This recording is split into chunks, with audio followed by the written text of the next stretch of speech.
start with one. Oh, I usually click there. You go. Anyway, it seems to work. Okay, this is our. Thank you, love. This is our second try at doing this. So first one didn't work. Okay. Good evening, everyone, and welcome to the Martha Wolf Show. Now, we are talking about quite a few things. Fertility decline in the third world and maybe second world. Sometimes I'm unsure whether something's third world or second world. And the wasian debate rages on. I can hear it through the door, love.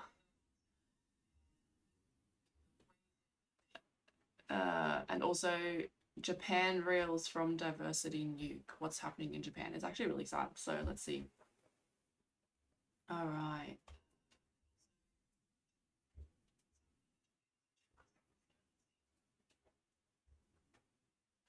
Let's see what this guy's saying. So people are chiming in on the wasian debate. It's a lot of fun. I've chimed in. I've done a whole thing about it, and it just goes on and on. This is so cool. This is such an interesting conversation that we need to be having, and I would love to see what people's thoughts are. So obviously this guy here, let's go back to the beginning. At first I thought, oh, it's a wasian, because he's talking about wasian things, and then I'm like, wait a second, like the nose ridge is quite high. It doesn't really indicate East Asian admixture usually have a very low nose ridge. The eye crease is quite defined, like more than mine. So I think, okay, that doesn't really necessarily indicate East Asian or Southeast Asian admixture. Just the facial structure generally is too slim. There's kind of a lack of that wide cheekbone and the roundness to the face. So personally, I couldn't like instantly tell, but I think we're talking about a half Indian, half white, who is annoyed, the same as the example we showed last time, where it was a Asian male with a little bit of something else in him, maybe Portuguese or something like that, but he was something mixed with something. And he was also very annoyed about the wasian movement. People don't like the wasian movement. Let's see what this guy has to say. That I think it's a bit of a stretch, but I think we can all think of it as like on a surface level of just being like having another identity. For me, being Wasian is an identity, and it allows me to at least fit in with some other people and have a common shared interest. Whereas if I'm with like other white people, I don't really feel like I fit in. I look way different than them. Kind of same with Indian people a little bit. I'm not truly Indian. Okay, so he's clearly part Indian, part white. Like it's coming out pretty clearly in what he's saying.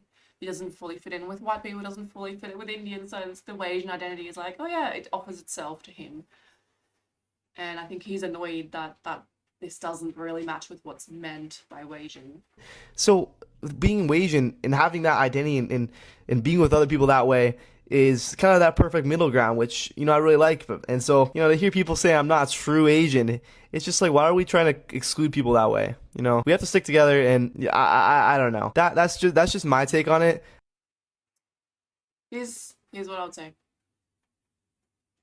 I think he's being genuine. I think he's expressing his feelings, stuff like that. He's obviously disgruntled. He wants to be part of something. He's not totally fair. That's all those feelings are totally valid. But think about how he's speaking here. Is he naming any facts, any data? Is he being objective? Or is he being subjective and emotional?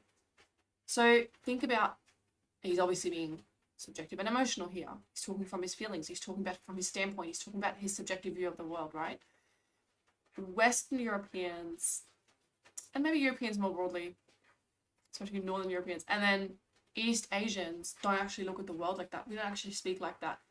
So quite apart from looks, no matter what that person looks like exactly and how that mix has turned out, how are you going to fit in? You want to identify as Wasian, but you're nothing like an East Asian, and you're not really like a white person either.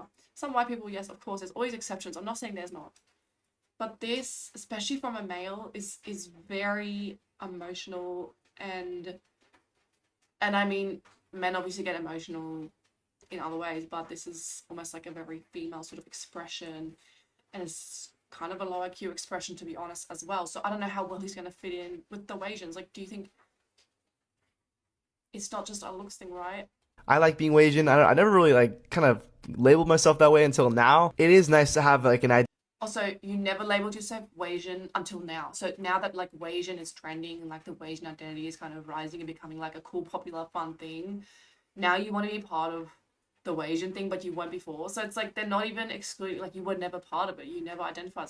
Why? Why do you want in now? Is it maybe because maybe Wasians are kind of have a degree of beauty? Maybe they have a degree of education. Maybe they have both have really respected and long-lasting civilizations. So you want in on that, but you have to be of that to be in on that. Do you know what I mean? Identity I can really claim, I guess. It's not that serious. People talking shit about this. There's a lot of worse things that we could talk about, but we don't. So At this point, he's just saying, let's not talk about this and just accept it. Just accept me, please, because it doesn't really matter. Because he's already lost the argument, right? So that's all he's really saying now at this point. This sucks. And it's not how Asians talk at all. Like, East Asians are not going to be like, yeah, well, whatever. Why are we even talking about this? It doesn't even really matter. Like, it's just whatever, right? Bro. Make a different group. You have a lot of people. I'm sure you can do your own group of like, yeah, bro, we're like the Windians, right? The Windians, maybe they can be like this. Yeah, it doesn't, why are we even talking about this? It doesn't really matter. Like, what? I don't really care about it. I just have my feelings and my subjective emotions about stuff. You're gonna feel so accepted. You're gonna love it. But you've got to be proactive and create the Windian community. Do it. I'm all for it. Okay. People with greater muscular strength tend to have a greater number of sexual partners throughout their lives. And this applies especially to men, but I guess muscularity probably varies more. Like everything varies more with men. Like it's hard as a woman to become very muscular. So let's look at the data. What have we got? Strength, mating success, and immune and nutritional cost in a population sample of US women and men. And then the purple line is male and the orange line is the women. Age of first sex. Oh, and then the 0 in the yes, you can see my cursor today. That's great. So the middle line is like average strength, and then as we go to the right, it is more strength, and as we go to the left, it's less strength. So I can't talk about people having less strength without thinking of like skinny fat nerds. It's just in my mind like such a strong image. But anyway, the skinny fat nerds who are less strong is only a slight difference, but they will have sex a little bit later. It's kind of what you would expect if you've known people and been to high school and you've been around people. And then if you're stronger, so it's measured by grip strength, which obviously represents general body strength. And it's not that the men and the women are equally strong. It's adjusted for sex. So the women's graph would be much, much weaker, but they adjusted so that the median is in the same line. How cool is that? What a great idea. So just people who are stronger have sex a little bit earlier in life. And there's a pilot study and a confirmatory study. So just so you have to sort of imagine that obviously every time you do it, it's going to be a little bit different. And it's just to have a little bit more, be a little bit sure about the data. I've got something on my screen. What is on my screen? A bug or something. Now, lifetime partners in partners per year. I've never heard it put like that. Okay. So the women are actually pretty equal. Once again, slightly stronger women have slightly more sexual partners over the course of their life. Stronger men, way more. Like, it's way more sexual. But that's crazy. At the top of the graph, so the strongest men in this study have about 1.25 sexual partners per year. So you'd have to wait a second, that's a lot. So like every year of their life. Is that how you measure that? How old are these people? Let's say the person in the study is 40 years old. They're going to have like about 60 partners if they're very strong, right? Whereas with the women, once again, much less variation, but still stronger women. still have more sexual partners. And then when they did the confirmatory study, it was a lot less variation for the men. Partnered, stronger men much more likely to be partners, stronger women much more likely to be partners. So how much of this is just sort of vigor and drive and like a sign of health, perhaps? I just sort of think it's interesting to look at these topics through different lenses, not always through a moral lens, but through a, because sometimes when you look through a moral lens and you say, well, it's always better to have less sex or fewer sexual partners, or it can sort of distort one's view of that. I think it's important to also, I'm not saying don't adopt that view and have your preferences about that, but also sort of adopt the view of thinking, well, actually what's driving that behavior, is someone who's maybe got a horrible illness or awful like autoimmune conditions and never makes it, or doesn't do well with education or work for some reason, and I guess like stereotypically is like a basement dwelling, person's just on video games all day and's never kissed a girl. Like, is that a morally superior person to like the Chad who's like out there and like has sex with girls here and there and actually gets married? It's that's the reality of what we're looking at. There are really non-sexual people and there are really hypersexual people, and it's I just sort of think we should step back a little bit and step back with the moral lens and just look at it like, oh, that's interesting, the way people's behavior can really vary, and it correlates with these things. I wonder if the strength thing has something to do with social class.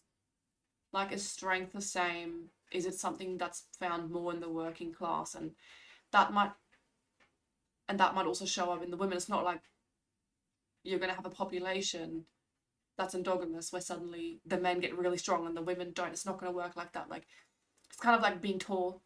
A population where the men are tall, the women are also going to be tall. Even if you're only selecting for male height for some reason, you're still going to have the same trait come through the women, because always like the genes go woman, man, as well as man, right? So down the generations. So I wonder if a lot of this has to do with just different life strategies and different social classes and things like that. Like with having sex at an earlier age might just be sort of an adaptation to just having a quicker life cycle. So having children, hooking up, doing all that stuff maybe at 13, 14, 15 years old, and then settling into a more permanent partner, maybe 17, 18, 19, whereas other populations might have a slower developmental trajectory where they do all those things also, but do them a bit later, perhaps. I sort of wonder about that. All right. But yeah, overall, the takeaway being stronger people, more sex, more marriage, more sexual partners, anything to do with it. Now, there's another crash out about the wasians. I just can't handle it. It is so funny to me. Oh my goodness. These just keep coming. Says Holy Grail. Wasian. Holy Grail sounds like Holy Grail, sorry. Wasian equals white and East Asian. The Windians are now pissy about it. Okay, so here's another Windian. Let's see what she says. Scary to me, because my friend who's the Wasian meetup that just happened is so scary to me. So once again, just cut straight away, we're talking about emotions, we're talking about subjective feelings and emotions. It's really interesting, like, it must be something psychologically in that population, because I just don't think East Asians are going to start with emotions. It's a very different population. I think they've evolved in very different directions. Because my friend who's half Indian and half white went to the event and people came up to him being like, "You're not Asian." And he was like, I am, I'm brown. And they're like, no, you're... It doesn't even make sense when East Asians are like pale they have different skin tones and things like that, but a lot of them are as pale as white people. There are white people who are tan, as tan as Asians, or more tan than Asians. Sort of just depends where you go in Asia. So the whole brown identity, I'm really confused about the brown identity. I really struggle, like, in terms of contrasting like white people with brown people. It's very confusing. There's like massive populations that are quite fair in East Asia, and then there are lots of sort of in between, and like also Slavs. Like, you wouldn't really consider Slavs like traditionally, like they're not really what I would consider at the center of white identity. They're very much on the fringes of that. Some people would say they're non-white, and they're like paler, more blue-eyed and blonder than a lot of Western Europeans. So this whole thing is just so bizarre. Like, it's not thought through at all. It's just be a little bit more honest, but maybe that's not the way some people are inclined. We're not East Asian. I'm like, what the fuck? I didn't know y'all were exclusive like that. Last time I checked, India is still part of Asia. Like, isn't Yeah, a lot of things are part of Asia, including like most of Russia. Like, I'm pretty sure Asia is just so many things. There's like Slavs, there's East Asians, there's all sorts of crazy stuff. There's like, wait a second, is like Papua New Guinea part of Asia? I mean, where do you draw the line? This is so ridiculous. There's clearly so many different lineages of humans that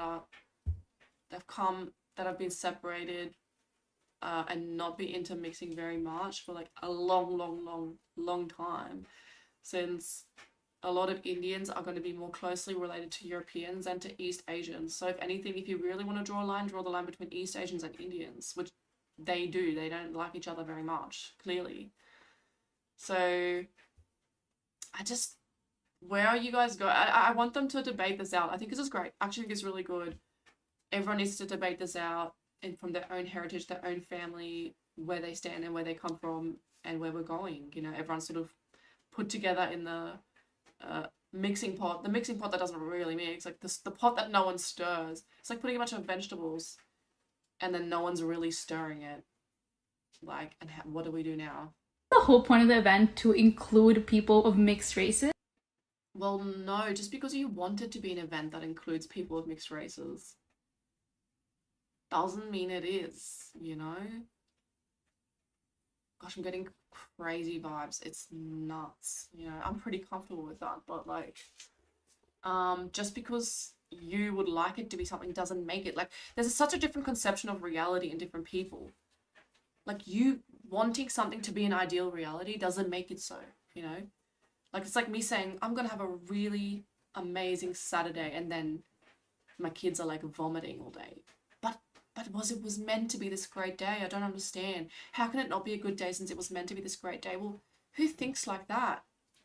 It's very delusional. The Wasian meetup that just happened is so scary to me because my Okay, that was it. And that's once again, like, what's being said here? Like, what's your argument? What's your position? Like, I would just love to have more depth from this community. Like, and I know there are absolutely brilliant, you know, Indians are very smart people, of course, but I would just love to know, like, how do you guys position yourself in the world, and what are you going to advocate for, and who are you going to marry, who are you not going to marry, like, how are you going to deal with cities? Like, Australia is maybe a little bit, Australia and Canada are going to have large East Asian populations, maybe New Zealand. How are you going to position yourself as Indians? I'm not saying I personally care a lot about it, but I find it fascinating. What are you going to do when you go into an inner city environment? Some places in the city that are going to be 60-70% East Asian, the restaurants are East Asian, the businesses are East Asian, they're all run by Chinese, Koreans, and they have like deep cultural dislike of you. It's not just like I had one bad experience. No, like their parents, their aunties, like everyone, they have a joint culture, and they have a more conservative and more traditional culture. They have more strong family ties than like white people, where we oftentimes will just move away from what our family thinks. They're more conservative like that, and they're not gonna like you. They're gonna discriminate against you. What are you gonna do? I mean, you're just gonna say, oh, well, it should be like that. Why is it not like that? Well, I'm so emotional about it. Well, prepare yourself, because what's it gonna be like? I don't know the answer to all that. But I just don't see any good analysis or thinking on their part. I just haven't seen a lot of minorities really.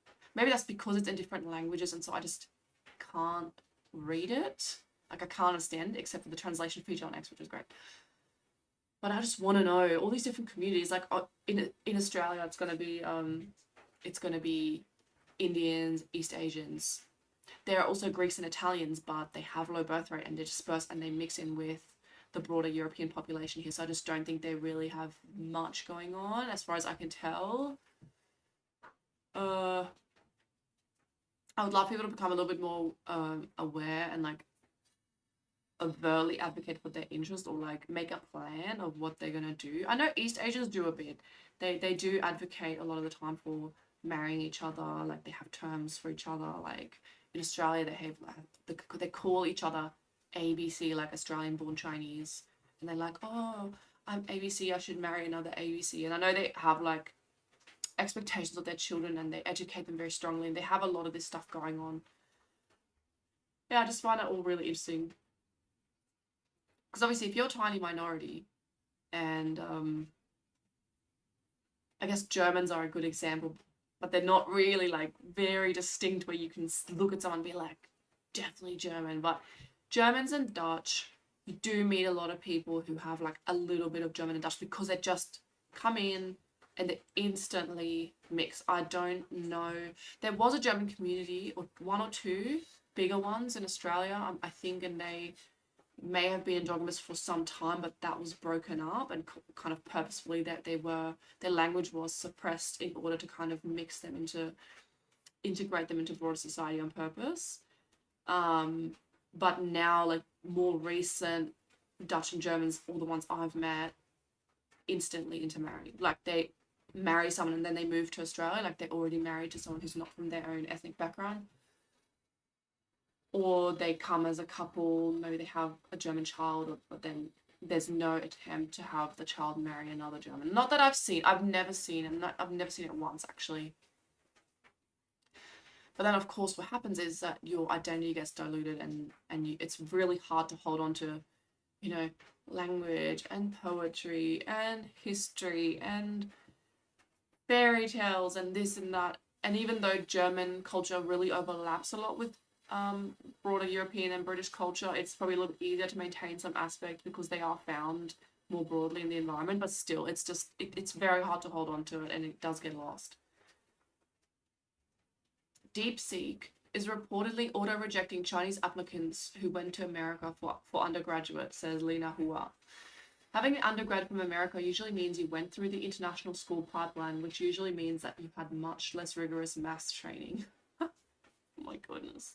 It also means you're culturally white and probably a bad fit for them.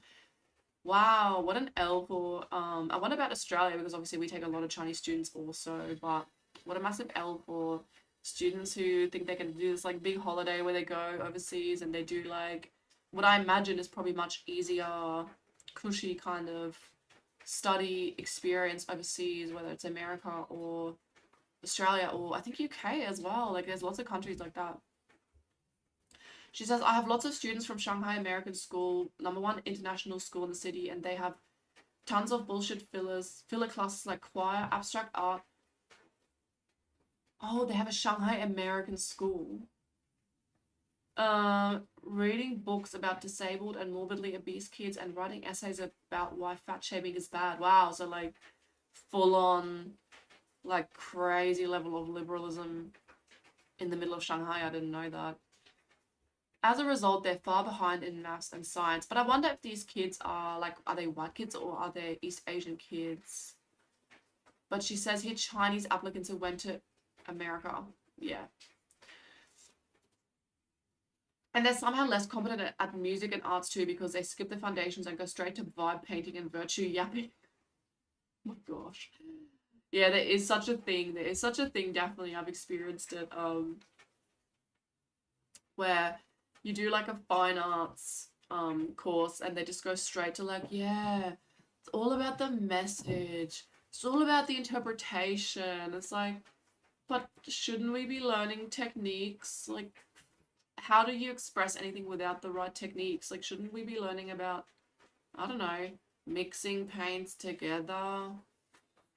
Like, it's very hard to do like a good painting, alright? Like think of like the masters, or like, I don't know, carving marble or whatever it is. Like, shouldn't we learn how to do all these things?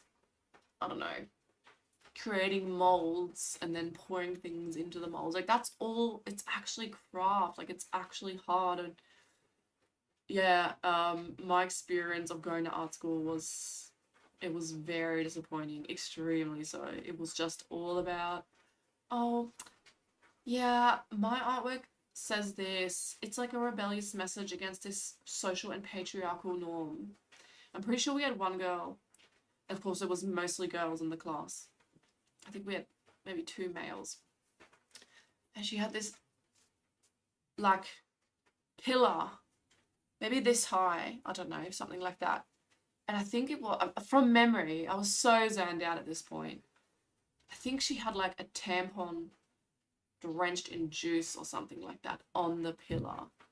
And it was like, yeah, it's like a feminist message. It sucks. Like, this just sucks so much. What? Like, so what, putting like a dirty sports sock would that be like for men's rights? Like, what are we talking about? What? And then we had another girl do like a presentation, and it was all about, yeah, there's patriarchal standards and norms. And I'm not even completely 100% dismissing all this stuff. It was all about like beauty norms and like the pressure of putting on makeup, like the pressure. There's so much pressure to do makeup, to look a certain way. It's like, it depends what family you grow up in, though. It depends. Like, I'm sitting there not wearing makeup like the way I'm sitting here right now. And I said, she was like, she's standing there with her PowerPoint or whatever it was, presentation about the horrible patriarchal norms around makeup and about beauty. And I raised my hand. I said, well, wait a second.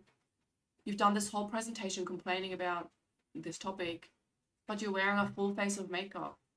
Like, how does it make any sense? Like, you're complaining about it and rebelling against it and saying it's bad and we should abolish it, but you're still abiding by it. How does that make any sense? And it was like crickets. It was so awkward. It was really awkward, but like, it had to be said. It was just so obviously such an obvious dishonesty. It was so dishonest. That was so frustrating, you know? Just being around people could make you really anti-people. Like, being around women can make you really anti-women. You have to almost step back. I think just be a little bit in your own family, pursue your own projects. It's given me a lot more peace and a lot more love for people, just not being around them as much. Especially not young, dumb, ideologically indoctrinated or very ideologically strong people as well. So I can imagine what this school is like in Shanghai, at least. This is where this tangent came from.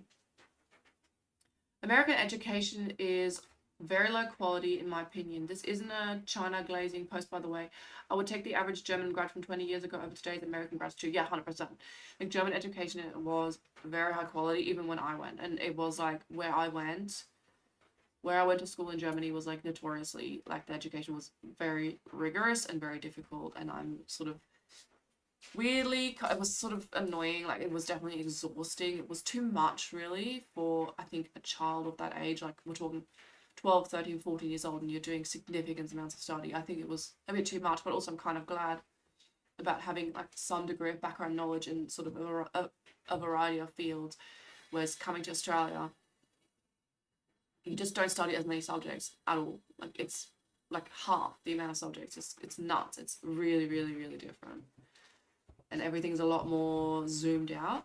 Like, rather than talking about, let's say, how do enzymes function and which enzyme does which function, let's say, that would have been like in the German school. Like, it would have been biology and we're talking about enzymes in particular. It would have been like, oh, we're talking about the digestive system or the respiratory system more generally. So it was kind of good because if you can still be interested in zoom in more and look more into detail, but it wasn't expected of each student to understand in great detail. And that's how the Australian education system sort of gets people of just a variety of intelligence levels and interest levels to pass. You can still pass, but not have really learned a whole lot in depth about that topic. Which I'm not saying is actually the worst approach. I think it's sort of good if you just want to get everyone through and have just like a basic standard, like, of everyone sort of understanding basic things. I think it's pretty good for that. For what it's trying to achieve there, it's good. But you've got to do your own study. You've got to be an independent learner and independent worker, and always do extra research if you want to come out of the Australian system actually educated. I think it's difficult to do, to be honest. So that sucks for Chinese people who study overseas. What else have we got? Hunter Ash says, my theory of this stuff is that leftists experience xenophobia, class anxiety, and a desire to look down on the proles just like everyone else. Well, I would say more so than everyone else, but okay. But the obvious targets are banned by their religion, so they're directed to acceptable targets like poor whites and tech workers. So there are these hate placards put up in cities saying, new to the city, working remotely, you're a fucking plague and locals fucking hate you, leave. At least it's to the point. That's pretty extreme. Yeah, strange. I guess people are moving because they can work remotely. There was this study, I can't remember it right now, but wasn't there a study where they show like more right-leaning and more left-leaning people pictures, and like the left-wing people have a stronger, like more xenophobic response, but then they also have kind of that fear response of their own response and all this kind of stuff now. I really would need to pull that up before I argue it. Class anxiety, so xenophobia, yes, for sure. I honestly think, and I will argue, this is stronger in leftists than rightists generally. A lot of people on the right are just conservative. They just don't like change. They like the way everything was, and they have a sense of being comfortable with the way things were, the way they were taught, the way they were raised, and being uncomfortable with adjusting to change. It really isn't so much that they're not liberal, but it can come across as that. But they overlap with leftists in so many other ways. Like, oh, we must look after the poor, we must look after the downtrodden, maybe they're pro-refugees. Conservative people could still be a lot of those sort of things. It's a very confusing landscape out there. Don't think that if you go to a conservative, let's say, church of some sort, that people there are right-wing. Yes, there is a large demographic that is. It's more of an overlapping kind of thing. It definitely doesn't mean that they are. It definitely doesn't. Because a lot of the things that Christianity reinforces and teaches is very much the same as liberalism, except without the being open to sexuality and being so open-minded about change. No, not that stuff, right? Class anxiety. Well, what do you think a lot of the leftist / liberal signaling is? It's class signaling. People always looking up, not too far up, because they can't, because you don't have people of very, very different social classes around you usually. People are around people below them and people above them. And people get anxious about falling lower down into a lower social class. It makes them very deeply uncomfortable. And the most sort of hatred and vitriol that you hear is from people talking about just one class below them. Now, like I said earlier, actually, I think I said it when I was trying to stream and it didn't work, but I will do a whole stream about social class, because I found this really good article about it, and it sort of is influencing my thinking on this topic a lot, which is great. So class anxiety is about trying to, if you're new to a social class, like you've only been there for maybe one generation, maybe you're the first person or the second person to be in there, you're still going to be anxious and you're going to be constantly looking around. Oh wait, how do I act? How do I behave? Is this cool or is that cool? Oh, of course I would only drink fair trade coffee. I would never drink that. Or in some social classes, it's more like, oh, of course I would never shop at Aldi's. I would only shop at this other shop. You know, oh, I'd only, it just depends on the class. It's going to be a little bit, it's going to be variation of who cares about what, depending on the social class. So, I actually can't wait to get into this topic in another stream more so. But yes, so in the gentry class or middle class, depending on which model you're using, class is not so much about money. So you're not going to get far by signaling, oh look, I have a really nice handbag. Oh look, I have a shirt that has like a brand name on it. You're not going to get that far in the gentry with that. I'm not saying it doesn't matter at all, it matters a bit, but that is working class signaling. So working class, all about the harder you work, the more money you make, right? So when you signal money, it means, look, I've succeeded in this class. So within your class, you're higher and higher rank. Yes. But within the gentry, doesn't work like that. You have to signal culture, education, values, right? And the values that is higher class within the gentry is liberalism. It is like accepting everyone and caring about a variety of viewpoints. It is sort of being open towards other cultures and things like that. And so signaling that, like, overtly, which you will hear people do, or like being open to other sexualities, but like not just like privately in your mind being open. That's one thing, like actually genuinely feeling that way, like looking at people and like, hey, you know, it's not for me, but I can see their viewpoint. Or if that person is a, you know, homosexual, then they must have something that's driven them to do that internally. I can't really judge it. Or maybe I can. Maybe I can understand it. Maybe I can. Maybe I can't. But I'm not gonna scoff at it or be too appalled by it, because it's a sort of understanding that people just really have different lived experiences. I think that a lot of it is that it's about showing that you have empathy. But then once you get a class of people who are considered a bit more elite, a bit more higher class, who think like that, you're going to get people who emulate that. And I think that's a lot of people in the lower gentry, or even they're working class, but they're smart and they're a little bit higher up in the working class, and they might be trying to enter into the gentry. They're going to start emulating this and being a little bit overtly liberal, being a little bit, you know, rather than just being like, oh, you're homosexual, okay, you know, I will still treat you, be open to you, listen to you, and still treat you as a human being. But they'll be like maybe waving a flag and being like aggressively pro. So they're not getting the vibe. They're not getting the sort of libertarian, like laissez-faire, intelligent mind vibe that understands that people are who they are. They're born a certain way. You can't really change them. But they're going to start aggressively signaling this. And I think that is a form of social climbing and class anxiety. So I think in a lot of leftists, it depends. I'm not going to say all leftists, definitely not all leftists, but in a lot of leftists, it is a signal of class climbing, actually. And a desire to look down on the proles, just like everyone else.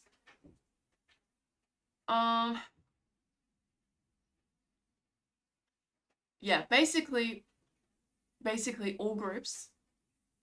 I'm trying to think of anyone who doesn't. I'm just really trying to think of anyone who doesn't like look down at other groups. I'm like, is there anyone? Is there any group that I know? Because I mix in really broad like social circles, and I just talk to people in town and everything. I can't think of anyone who doesn't really look down. Like I said, the looking down is more. It's better to see it as a kind of defense mechanism against it. Oh, don't go in that street. That's all housing commissions. Or, oh, there's like drug dealers there. I'm not going to go. A lot of it is a defense. It's like a disgust and defense mechanism. And so I think seeing it as self-preservation can be a helpful way of seeing it. It's like I would never talk to that person. I don't want to be near that person. Oh, that school is bad. Bad children go there. Children from that lower social class go there. I don't want my children associating with it, with these children. It's a way of protecting. It is class anxiety at the end of the day. But it could just be straight up like safety concern, depending on what, if we're talking about, you know, like violent gangs or something, then it's legitimately like a safety concern. But a lot of time, I think it's not so much safety. I think it is a class anxiety. You don't want your children to pick up the lingo of the class below you. And I think it drives homeschooling as well. I think a lot of homeschoolers have that motivation. They maybe say, they might use some Christian terminology to talk around it, or talk about, you know, bad influence and stuff, but they're not saying it in class terms. But I think really when it comes down to it, that's what it comes down to. I think a lot of the time it's trying to maintain certain culture, certain mannerisms in the children that are becoming, maybe that are rare in your environment. In Australia, that's certainly the case. We have a very, very large and extensive working class, and there can be rough language. There's a lot of screen time and cartoon watching and all that stuff just infiltrates straight into the children, and they will just blurt it out all day long. So it is a tricky thing in Australia. If you're raising children, you really have to think about, how do I prevent, or do I prevent, or do I just let my children deal with it and expose them to higher culture, to more beautiful things, maybe older kind of language, more complex language, and also let them deal with all that rough, crazy kind of meme, 6, 7, whatever it is, all that stuff. That's sort of our approach right now, sort of just to expose them to a mix of it. It's just part of life. It's part of what other people are like, and they're going to have to learn to find their way socially and find their own social niche, and we're really hoping that that works out. So do leftists have the same desire to look down at proles just like everyone else? I really just think everyone does. I really do. It's just sort of pretends to say, well, I don't look down at people. But maybe some people genuinely do, less so. It's hard to say. Like I said, I think the best thing to do is just to isolate yourself a bit more, spend more time with your family, and spend more time on your own projects, and less time around people, and you will be a lot less hateful. You'll be a lot less annoyed, whatever it is, whatever other group it is. But yeah, with the more right-leaning crowd, I guess they are just people who look down at other races and other ethnic groups and other religions also. Like, it can be like a Catholic Protestant thing for sure. Like, I mean, do we need to get into that? A lot of people look down at Muslims. A lot of people hate them. It's crazy. Like, it's very specific. It's almost like people like to scapegoat and target like one group when there's so many cultural groups.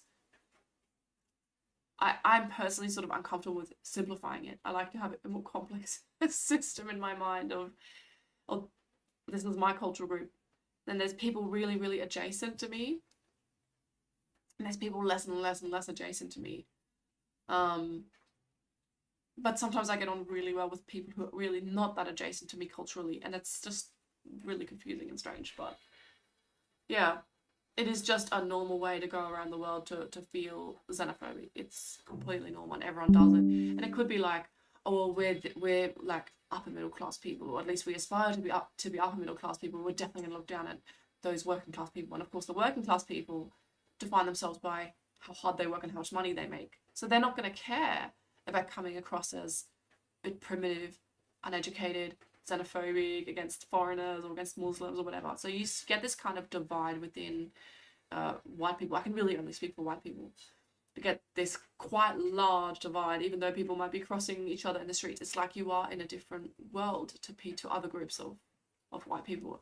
I find that extremely fascinating. We should do like, I wish there was like a reality TV show just about this. This is what I would, oh my goodness, I would binge watch that. That would be hilarious.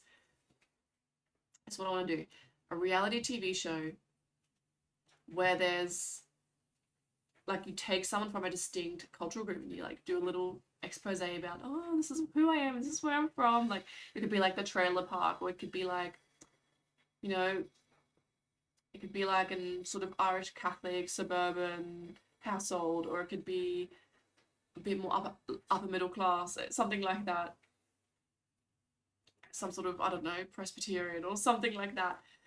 And then talk about sort of how you dress and cultural norms and how do you eat. Like, do you have dinner as a family, or do you have dinner in front of the TV, or is the family, you know, is it patchwork, or how does it work?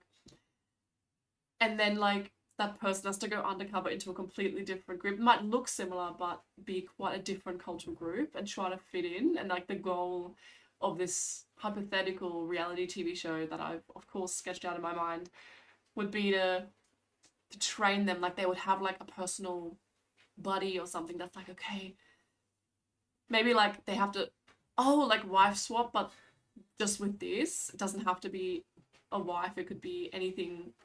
It could be a daughter, it could be a son, it could be a husband, whatever.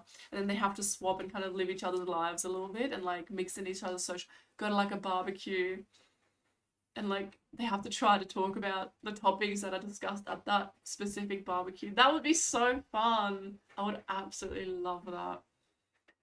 We need to do that, honestly.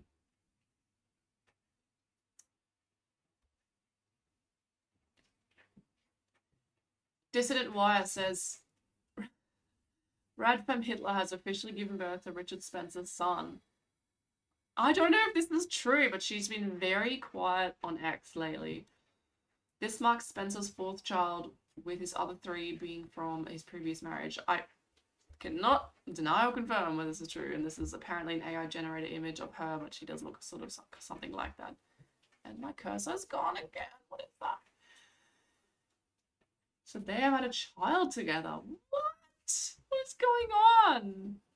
That's like a match made in heaven, isn't it? It's going to be an amazing child. Can you imagine?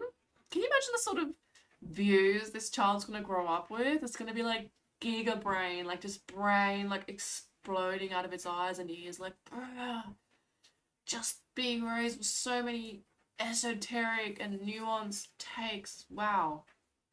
That's going to be crazy. Very interesting. I love it. Because we've got to remember not just to... It's important for people to remember not just to get into these weird intellectual escapades online and like, you know, have all these nuanced and strange views, but you've actually got to teach it to the next generation. The easiest way to do that is probably to have children. I mean, not everyone's influential online, right? Who's going to carry forth the bizarre subcultures that we create online if it's not our children? Hunter says, here's an example of ongoing human physiological change. It's evolution, okay? Some people have a third artery in their arm. Some people don't. Isn't that bizarre? 10% of people born in 1880 had the third artery, but 33% of late 1900s babies have one. And the 2025 Australian cadaver study found it in 43% of upper limbs. So we're basically evolving another artery. Let's have a look at this artery here. Median artery. So this artery, it connects here. I think it connects and splits. Oh, you can't see my cursor, so I can't show you. But yes, two arteries. The archaic, original human artery plan that is now facing extinction. Why? I don't know. And they're growing another artery. Why the heck would you need that? Why do we need more? You'd think you would be like getting rid of arm tissue since we're doing a lot less manual work, but maybe for some reason we need more blood flow to the outer limbs. I wonder why. Very interesting, but then you never know. Maybe it's just something that causes this extra growth of arteries. Maybe it causes extra growth of arteries in other parts of the body. Maybe it's something to do. Maybe it's like an artifact of that. Don't know. It's like with the MTHFR, I'm pretty sure that's increasing as well. And like tongue ties are increasing as well. It's like a third of children. I asked a midwife and she said to me, this is like kind of hearsay, but she said a third of children that she delivers are born with tongue ties. And it never used to be that many. So a lot of children struggling with latching, breastfeeding, and then speech. What would make that increase? Is it some nutritional thing? Is it some genetic thing? Is it something linked to... Some people say it's linked to MTHFR and like B vitamins. There's all these interesting theories out there. I definitely cannot come on here and deny or confirm. I did have a pregnancy where I only exclusively took activated B vitamins and I still had a child born with tongue tie. So I cannot say that that fixes anything. Now, Turkish Twitter is something else. It's interesting. I just don't know much about Turkish people. And they're having all these debates and conversations, and because there's the like automatic translation on X, it's really fun. And I hope I can read more. I read sometimes Japanese tweets and then I read Turkish tweets. I don't know why. It must be some algorithm that like starts filtering it to me. But I would love to read just tweets from all different countries and what they're on about. Apparently African Twitter is a whole different world. So I can't pronounce this name. It's a Turkish name. He says, I've reached 35 years old. My son is 6. I raise him. I'm realizing that the parents in our generation never really cared about us. They didn't raise us. I mean, even a plant gets watered, the weeds around it are cleared, it gets pruned, and so on. They didn't even bother with us that much. No guidance, no instilling daily routines, no education about life, human relationships, or anything like that. Turkish people, are you guys okay? Because there's so many comments, like, this obviously blew up, became like a big tweet, and so many comments really along similar lines. Turkish bros, are you guys okay? Your parents didn't care about you. Mum just did cleaning and drank tea. I'm not gonna lie, can relate. Can relate.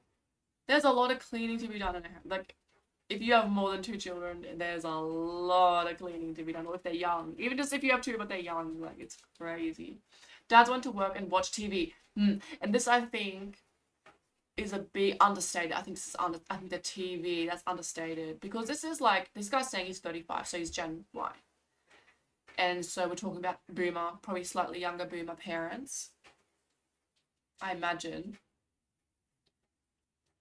This generation was the first generation to have, like, a screen in their face. And everyone talks about phones and social media and how bad it's like, no, this goes way back.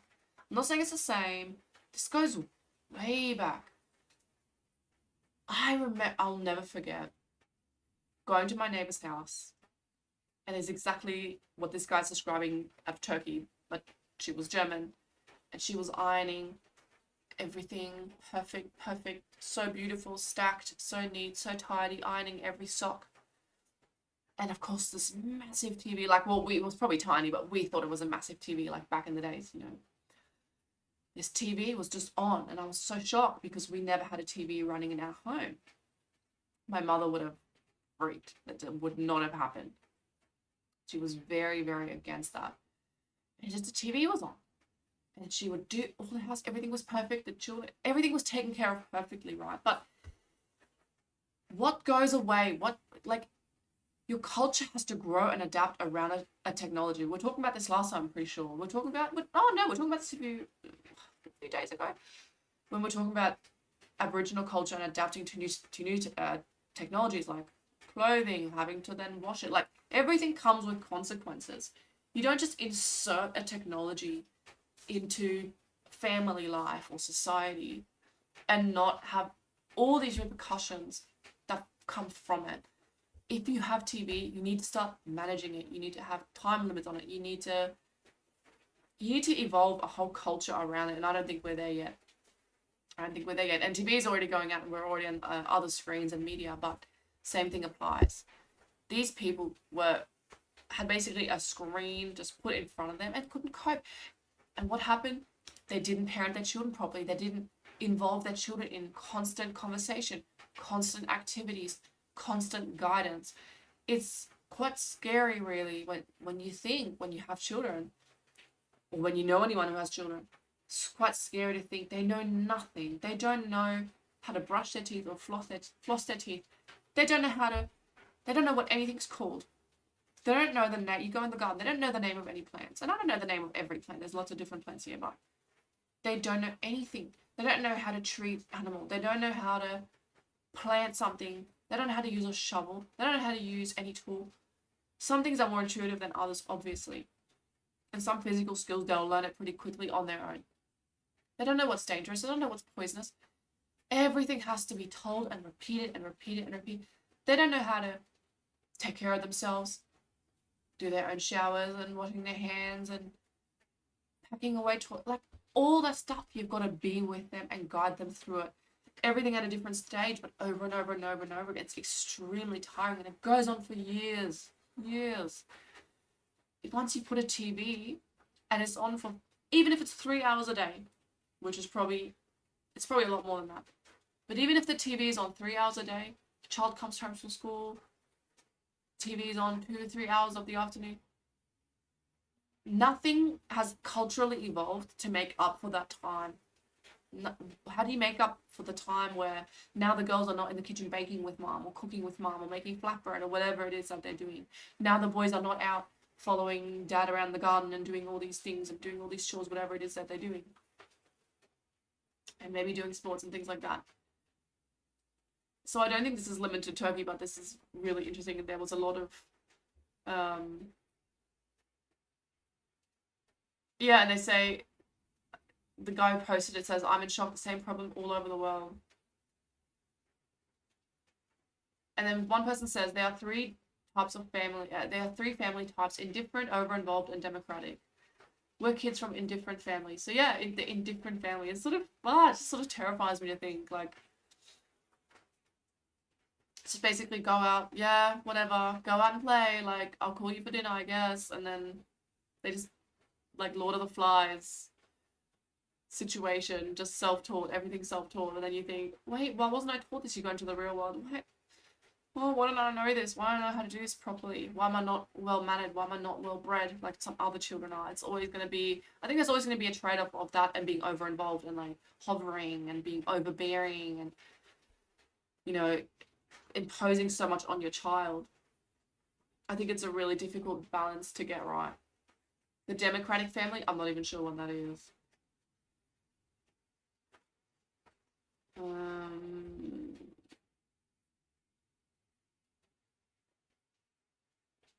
Yeah, when I read the comments, someone says, Georgianus, I cannot pronounce all these names, it's all Turkish. When I read the comments, I saw 90% of people didn't get you.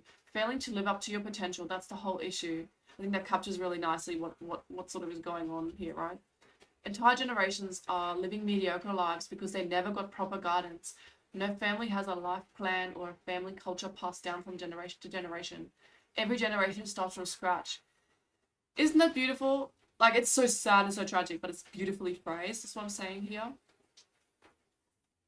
You can't just start from scratch. I think this is what boomer parents have gotten so wrong, so many of them.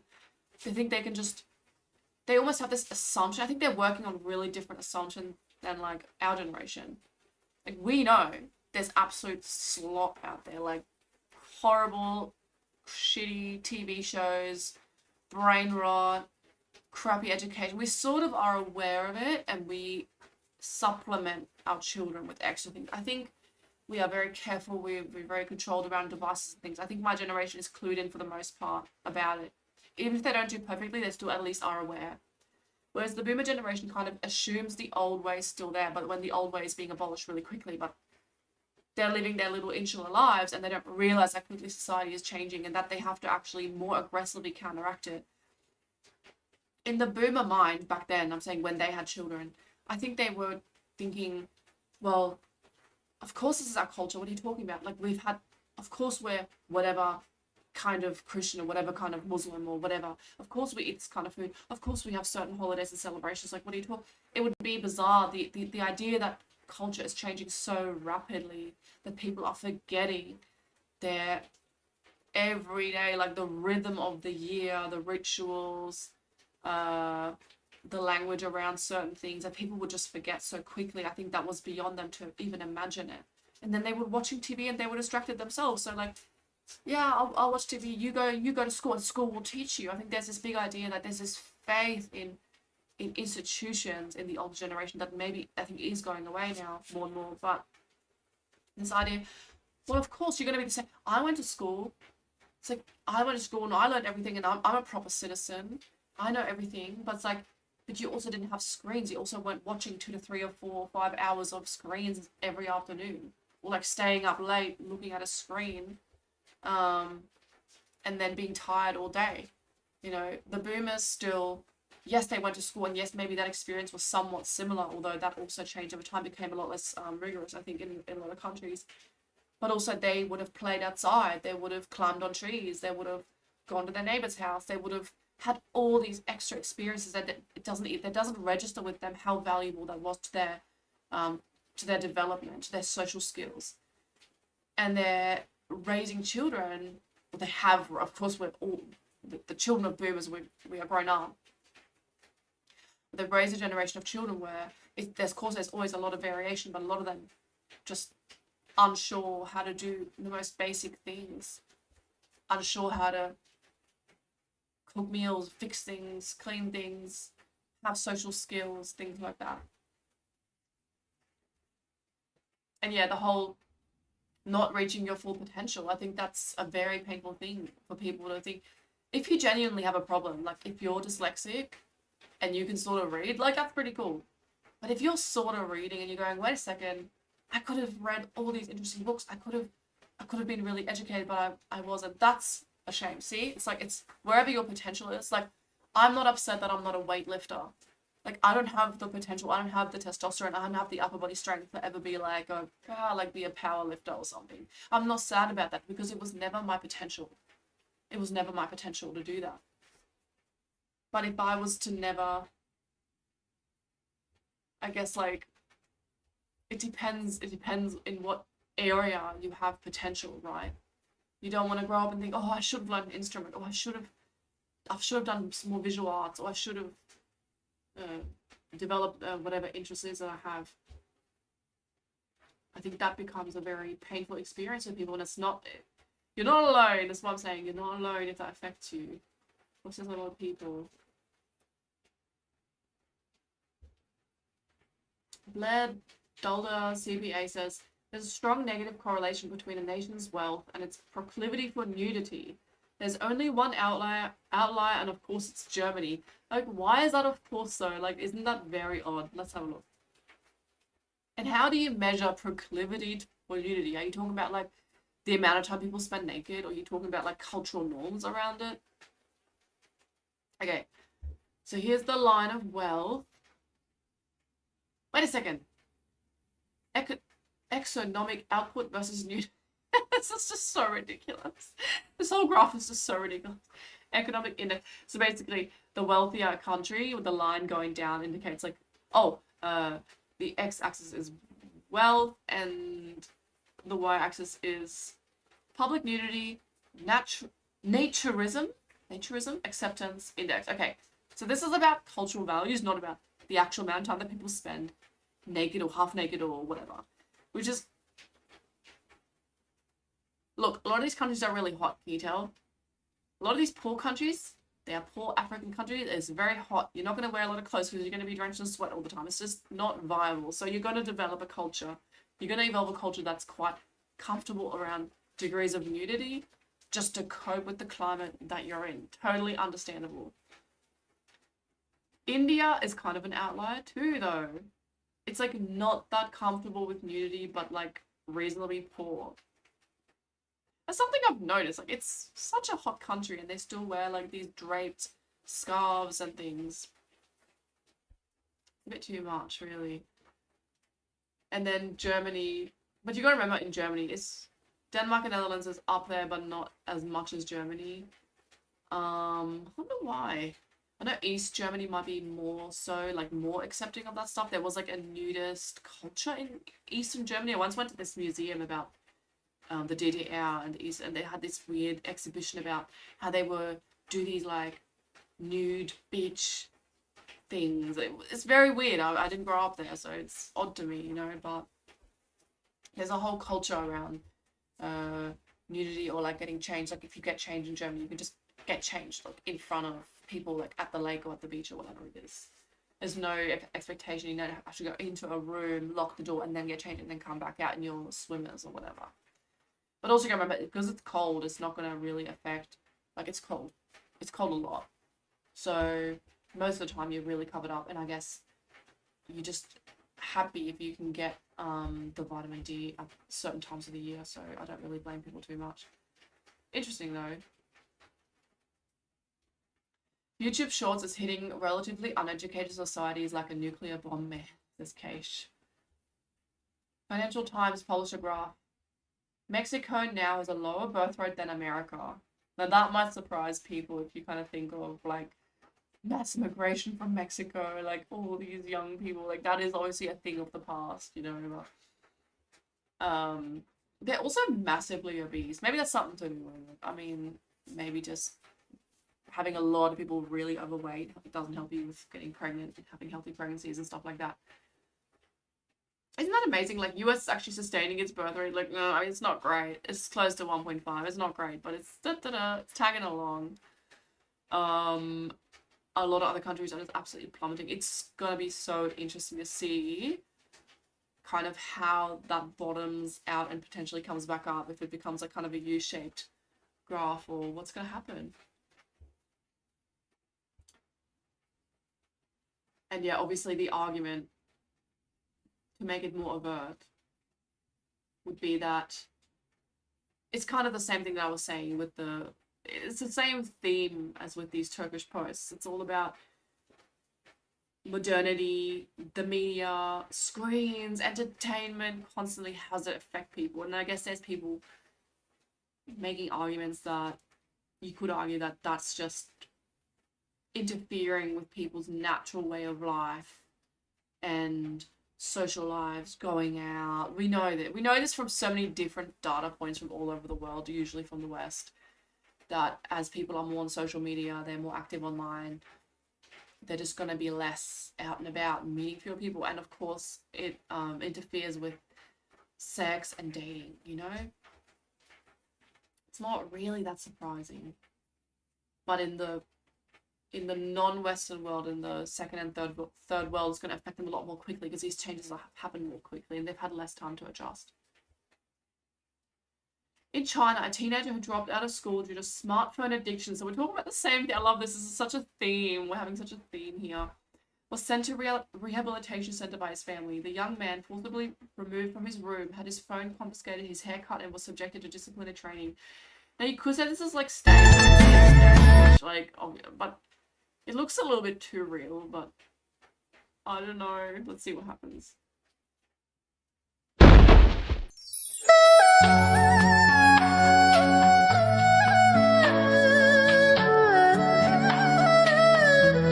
I love the sad Asian music.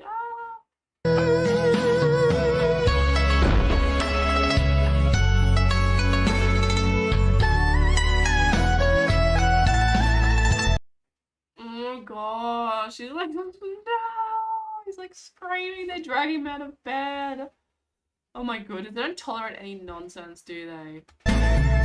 看着爹娘都已白了头，儿的心里真的。 It's actually really sad. Like, I don't know if it's real, but it doesn't. If that was staged, you'd get better angles. You'd get like a more steady camera. You know what I mean? Like, you wouldn't have such shitty footage if it was staged. To me, I think so. It seems a little bit too real. It's kind of frightening. I'm not laughing at this person, but like, yeah, the Chinese are on like a warpath against the incels. Like, what is happening? Maybe we need to copy some of this behavior, honestly. They have, like, because of the authoritarianism, they get shit done. Like, they put something in their mind and they do it. Whereas in the West, we're like all over the place. We're not even like having a coherent conversation about something. They're already implementing solutions. We are not even really in the discussion stage, okay?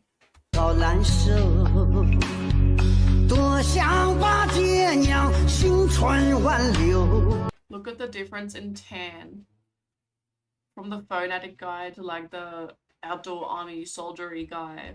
Like, he's not getting any vitamin D. This is not good. 恨透时光这么快地走，不禁想起儿的小时候，常常骑在你们的肩头，忙忙碌碌多少春秋，为了儿女吃尽了苦头，想给老爸斟满一杯酒。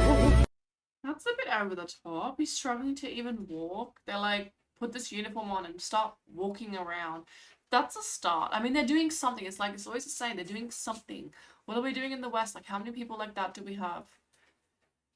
How many people like that? Maybe it's not as common. I don't know. But I'm sure there are lots of people who are in their parents' basement who need to be dragged out and put in the sun and get to move.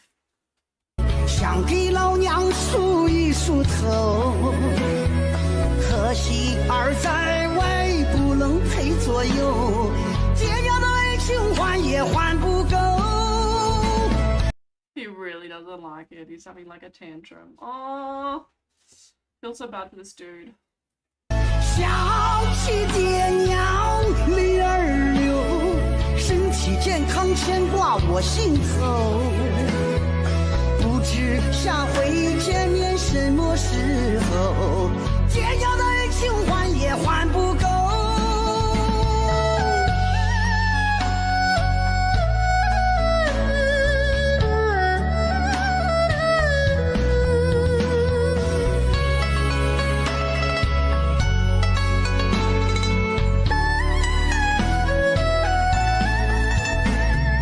不禁想。 I don't know what the song is saying. Like, I have no idea. This is great.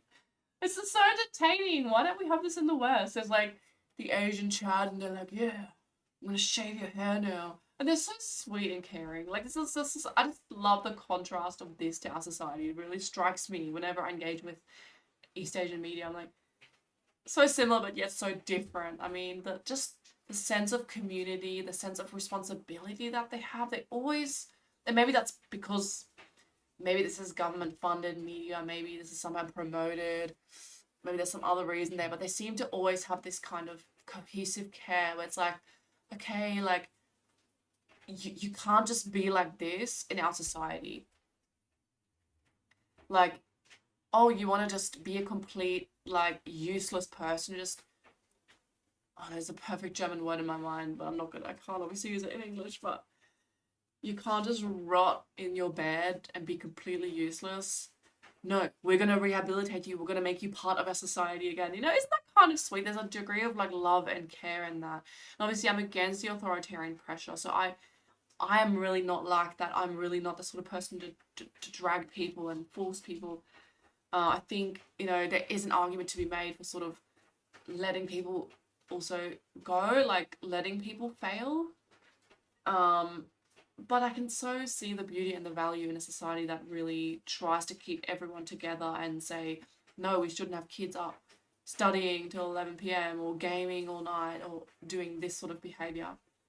72的小时候，常常骑在你们的肩头，忙忙碌碌多少春秋，为了儿女吃尽了苦头，想给老爸斟满一杯酒，想给老娘梳一梳头，可惜儿在外不能陪左右，爹娘的爱情还也还不。 The Asian Chad. He's happy. They're harvesting sweet potatoes or whatever. And he even says he's exercising. 不知下回见面什么时候。 And I'm pretty sure in Chinese schools they do this, like, on a daily, like, these movements and, like, how good is that? Why don't we not do this in the West? I know they do some degree of this sort of stuff. But this should be more. That, like, how you should have more of it, right? More, because then you're healthier, then everyone's fitter, healthier, more flexible, stuff like that's great. 爹娘的爱情还也还不够，想给老爸斟满一杯酒，想给老娘梳一梳头，可惜儿在外不能陪左右，爹娘的爱情还也还不够，健康牵挂我心。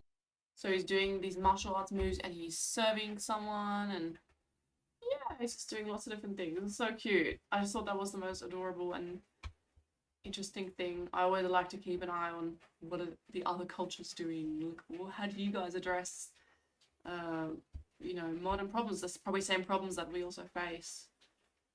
Because I really think a lot of our culture is globalizing. Now, staying in China, the Chinese applied their tricks on Trump, giving him a smaller chair than the one the Chinese president sits on. The discomfort on Trump's face is obvious as she appears to be a head taller. Yeah, it's like... that's sneaky. Like, that's a cheeky thing to do. Look at Trump. Like, Xi is significantly taller here. It's really hard to tell, but his chair must be slightly larger. I can't actually really tell.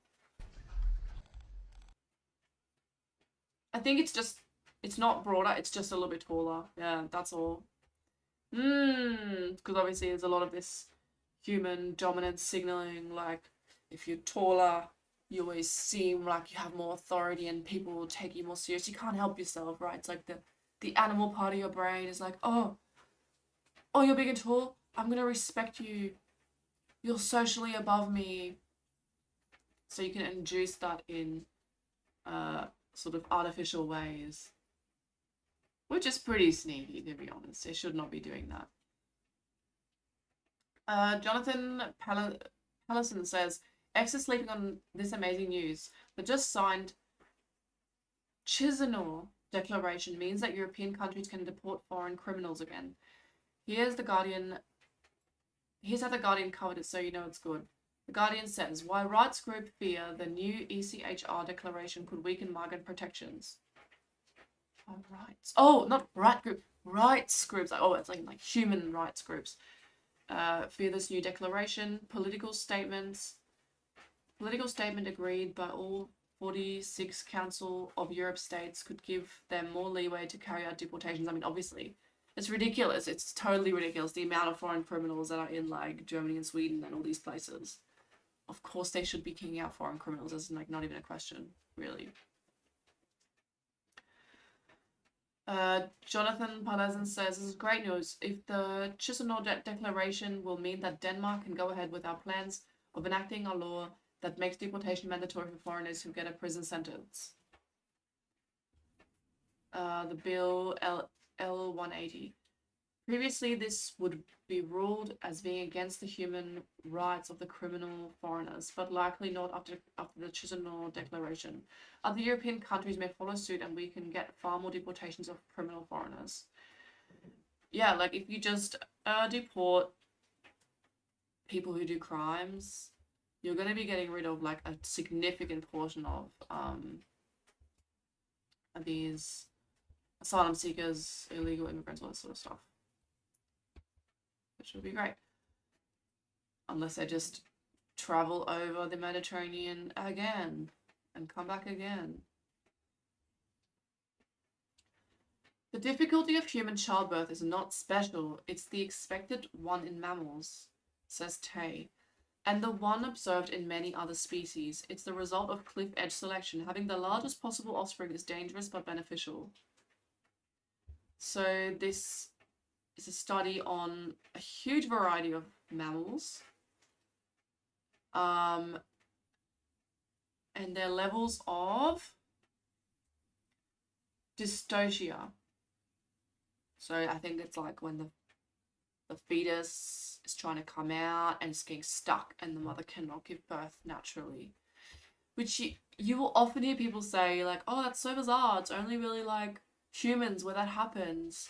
Like all other animals can give birth easily. Why are humans so weird? And there is a whole line of argumentation around it. That's what I've always heard. And then other people will say, well, no, it's actually only white women or like Western women who can't give birth, and every other type of woman can totally give birth. I was like, where's the data? Like, is this actually data driven? So it's really interesting to sort of look a little bit behind the scenes and let's question, maybe assess these judgments.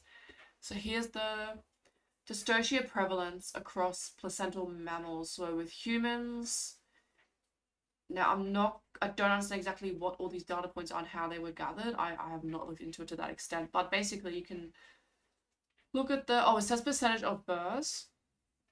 Maybe it's different human populations or different studies that they've done, because I guess that would be a lot of studies. And then there's different types of, is it ape, which is similar, slightly less than humans, and then there's monkeys, and some of these have a similar level of humans. Like the distribution of dystocia is really similar to humans, actually. Now, cats, we have really good data on cats, and they actually have a similar level of dystocia to humans, sometimes more so. Horses, you can imagine like domestic animals, you have better data because you have a lot more observation about these things. Horses, it's quite similar to humans, not that different. Up to 20% of horse births have dystocia. Camels, not quite.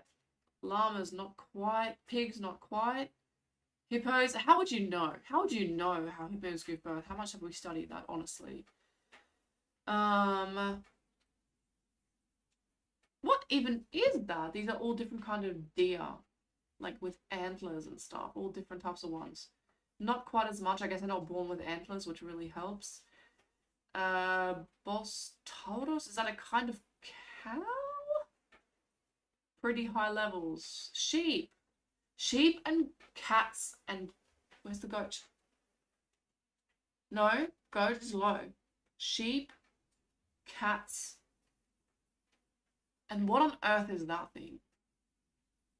Is that an anteater up there? Anyway. Elephants, close to 15%. Different kind of elephant, the Indian elephant, close to 20%. Anyway, the theory basically, let's see if we can read any more. So basically the idea being is how much is lost in losing, let's say, like some of these numbers is 20% of females in their first, and it's often in their first birth. So it's not like you're losing a mother who's got many children a lot of the time. Well, sometimes, of course, but usually it's in the first birth. You're losing like 20% of females of your species because of birth complications. So you might say, we'll just evolve to have smaller babies. But the trade-off then is that you're losing a lot more babies, or you're losing, and it doesn't, you're not competitive to another group of your own species that might live a few kilometers down the road where they give birth to larger offspring, but they might, it's always that trade-off. You're going to lose more of your females. It's sad to think, you know, as a female, but whatever, it's sad to think that for a lot of species it's worth losing 10 to 20, and some of these is like 25% potentially of their females to have serious complications of potential death, and also death of their offspring in childbirth. Is still worth just to have larger babies who have more survival chances, right? Dystocia problems during childbirth has been documented in 16 of the 19 orders of placental mammals. The classic narrative that these problems are due to the size of the brain at birth does not fully explain it, as it occurs in species with small brains. I guess cats would be a good example of that. And sheep. Sheep don't really have a big brain for their body size, do they? It even occurs in species without hips, like cetaceans. What is cetacean? Having large offspring is dangerous, especially for first-time mothers. It can be very dangerous depending on the species. In hyenas, one of the 10% of mothers die in that first birth, but the advantage makes up for it. In hunter-gatherers, star-shaped on the graph. Okay, so if you go back, if you look at the graph, it's star-shaped, but the star-shapes are lower in mortality. Dystocia is the expected condition in a normal species. What? Sorry, I'm literally just reading it out as in normal species of placental mammals. In industrialized societies, dystocia can exceed what is typical for our species due to several interrelated factors. So it is the case, and that is something that's obviously observed and talked about, that I don't know if you can see right at the top, there's the star-shaped, you can see the cursor here, there's star-shaped, and then there's the round dots. So star-shaped, the hunter-gatherers, they have a lot lower levels of dystocia than women from industrial societies. Among these factors is included a relaxation of natural selection and a nutrition that can lead the fetus to exceed a size that was already by default at its mechanical maximum due to natural selection. Medicine fortunately reduces the risk. So yeah, basically, if you have availability like we do in our societies, you have availability of so many calories and different foods, it's quite easy to push that fetus, the growth of that fetus up more than what your body can handle. You simply cannot birth it, or you have massive injury from birthing the child. It can happen if you have diabetes as well, like gestational diabetes. Yeah. So it's really, really interesting how difficult birth is for animals. Although it's difficult to study in the wild, assistance during childbirth, both social and direct, has been documented in a few species. The level of organization of modern human societies is incomparable, but direct assistance has even been documented in hamsters. So there's a picture also of a bat midwife. Ah! She's like telling the other about how to give birth. Ah, that's crazy. That's nuts. Oh my goodness.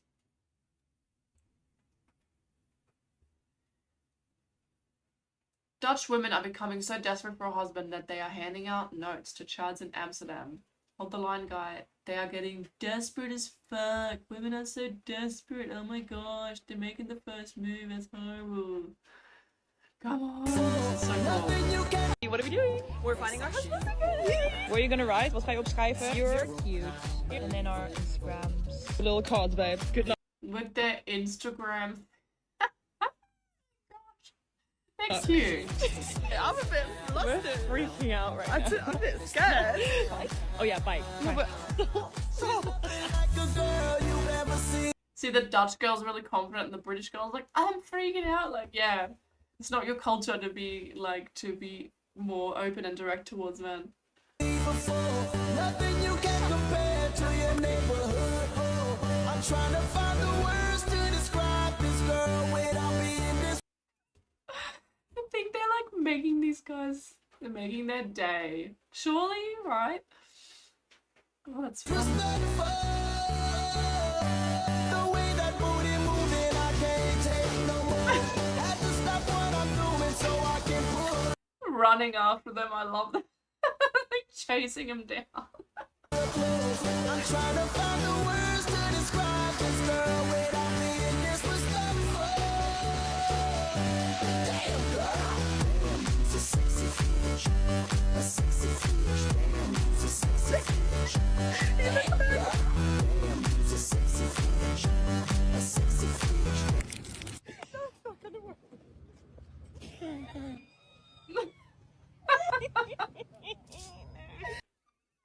Just throwing it at them.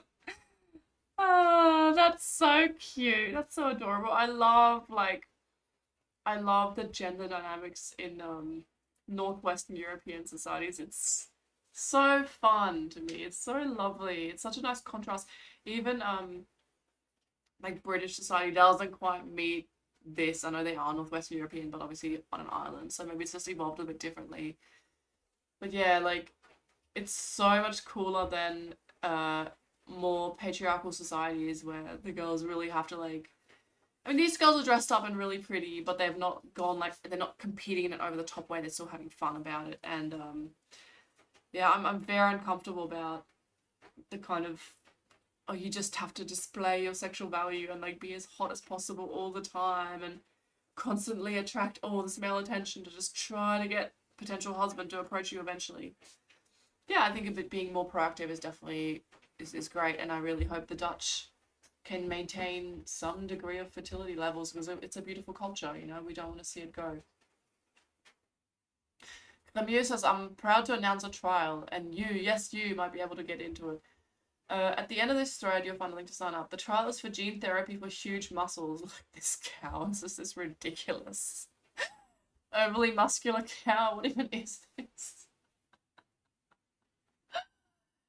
It's a safety trial of a new follistatin therapy. Take a look at these mice to understand what it does. The big buff mouse is a myostatin knockout, and the follistatin inhibits both myostatin and activin A, both of which stop you from building muscle. So there's like inhibitory enzymes that stop you from building muscle. Ah, mouse looks a bit hot. Oh no, they killed it. Oh no, that's so sad. But yeah, look at this buff mouse. Oh my goodness, I don't know mice could even look like that. Oh my goodness. Normally humans lose muscle and they lose strength as they get older.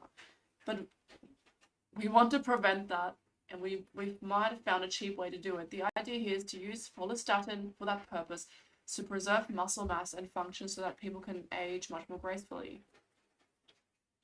Okay. Like if it's just preventing muscle loss, I don't want everyone to walk around like these balloons. That's kind of cool. think about what this means. If you can take a few shots and preserve muscle, you can probably save a lot of lives, not just from reduced frailty, but also from other functions of muscle. For example, did you know?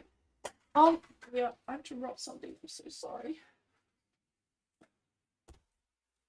Did you know muscle clears over 80% of the glucose from your meals? Oh, so like you have less muscle, you're eating, and it's not being absorbed by your body as much. It's just sort of... Oh, that's interesting. I must have known that, but I forgot. If you're stronger, you can absorb glucose. You can actually eat more glucose and not be like in a sugar high. That's interesting. Okay. Okay, I'm not going to get too much more into it, but basically... you have to be in a certain place. Oh, no, you go somewhere. If you're selected to be in it, you'll go down there for a month where you'll be monitored and tested and all sorts of outcomes. I think my husband wants to go into the study. I'm going to have to send him the link. I'm going to do that. That would be hilarious. I'll send him the link. Husband. Send the link. Okay.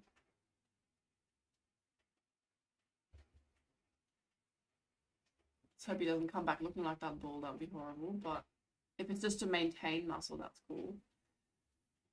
Now, one of the main topics that we had on the thumbnail was about the diversity nuke. So Japan has been letting in a lot of refugees and demographically changing. There's been a lot of backlash, and now Shinto shrines are being burnt down, and it's actually really sad. This Shinto shrine was over 1,000 years old, survived everything, natural disasters, civil wars, even World War II, but it could not survive diversity. That is so sad. Who knows how ど big んな this 神 thing 社でもね、一 was. 緒なんですよ。靖国だろうが、伊勢神宮だろうが。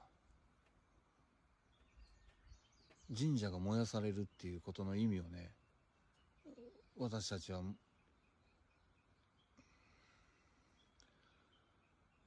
すいません、言葉が出てこないですけど。 Like, how do you rebuild something that's so old? I just don't think it's gonna happen. You just can't. You'd have to recreate it, sort of thing. And there were other ones too. There's like significant number of these old Japanese cultural, like Shinto religious things just going up in flames. It's horrible. It's a horrible loss. And obviously it's happening in France with churches, happening in Canada with churches, it's happening all over. It really makes you wonder, like, who's actually perpetrating it. You can only imagine who's doing it.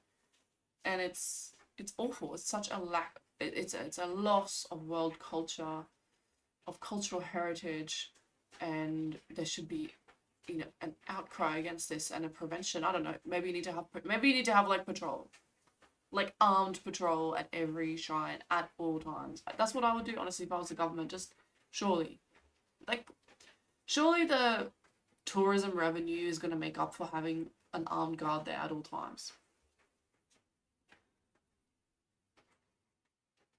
Now, supposedly, there's a lot of criticism of the back to sleep. So the idea that infants need to be placed on their backs to sleep at all times, and that's the only safe thing that prevents some infant death and things like that. But apparently, I didn't know this. Studies have shown that preterm infants, full-term infants, and older infants have greater time periods of quiet sleep and also decreased time awake when they are positioned to sleep on their stomachs, meaning these babies are harder to wake when sleeping on their tummy. In both human infants and rats, arousal threshold have been shown to be at higher levels in the electroencephalography EEG during slow wave sleep. In 1992, a SIDS risk reduction strategy based upon lowering arousal threshold during SWS, slow wave sleep, that is, was implemented by the American Academy of Pediatrics, which began recommending that healthy infants be positioned on their back to sleep, supine position or side lateral position, instead of their stomach prone position. That's actually changed to only on their backs to sleep as well. when being placed down for sleep. In 1994, a number of organizations in the United States combined to further communicate these non-prone sleep position recommendations, and this became formally known as Back to Sleep campaign. In 1996, the AAP further refined its sleep position recommendation by stating that infants should only be placed to sleep in a supine position, as I just told you, and not in a prone or lateral positions. Now that also flattens the back of the head. I mean, look around, really, honestly, look around and you will see every other infant, every other toddler, sometimes it goes away, sometimes it doesn't. They will have a flattened back of the head. It just depends on sometimes if it's the firstborn child, the mother's not experienced, or she's more stressed about putting the child always on its back, and then they will get flat patches. Like, it can be right at the back, or it can be slightly to the side, because they'll lie on their back when they roll their head. So their heads become misshapen. I'm not saying, like, to me, if your head becomes misshapen from a practice, it's not what you're evolved to be doing. Like, a baby's not evolved to be laying on one spot on this, having the same pressure on its skull when its skull is really malleable and soft at all times. That's why I'm saying it. I'm not saying if you have a misformed skull, it's the end of the world, you're never going to have a good life. But it definitely could impact your life negatively for sure, right? It could impact your beauty. It's going to impact your facial structure as well. If they have a very flat back of the head, it kind of pushes this part of the skull out. And it's flatter this way. It's just telling you something. You're supposed to have pressure from all sides. So put the baby on its back, put the baby on its side, put it on the other side, put it on its tummy maybe sometimes if it's healthy, right? They're going to sleep better anyway. And besides, once your baby can move and roll, they're going to roll onto their belly a lot anyway, my experience. But also on their back, it just depends. Whatever they're comfortable with, all good. But yeah, and a lot of SIDS, and there was a whole video about it where they were talking about, they changed the definition of sudden infant death to be quite all-encompassing. And so people think, oh, if you just put your baby down to sleep, it's got a certain risk of SIDS, but, well, the risk is mediated by a lot of things, like breastfeeding is going to make the risk lower. So it tells you something already going on. Is there something genetically going on, something hormonally going on? Is there something about regulation of the child's temperature, perhaps? Perhaps if you're breastfeeding, the child is warm and cuddly. And if you're not breastfeeding, maybe the child's getting cold. Maybe it's to do with hypothermia, something like that. But at the end of the day, how do you know? You're being called, my child is dead in the cot. How do you know? What's the cause of death? It can be hard to know, I think. Having a child in a different room is more likely to die than if it's in your room, because you're probably not hearing like choking noises or things like that. Maybe something's happened, or hearing like the child's not breathing properly. Smoking is like a massive risk factor for SIDS, so just being exposed to constant smoke is gonna just damage those really young lungs. And who knows, maybe the mother was smoking while she was pregnant with the child. I think it's really hard to pick apart, and I think it's just really important to consider all these things. Drug use, other things, maybe other health conditions, things like that. We're on the very last link, and it doesn't exist. It's been deleted. So hey, that's it. We're wrapping up. Well, that's okay. Made the decision for me, didn't it? Sometimes things are just up for a little while and then they get taken down. Alright, everyone. Good night.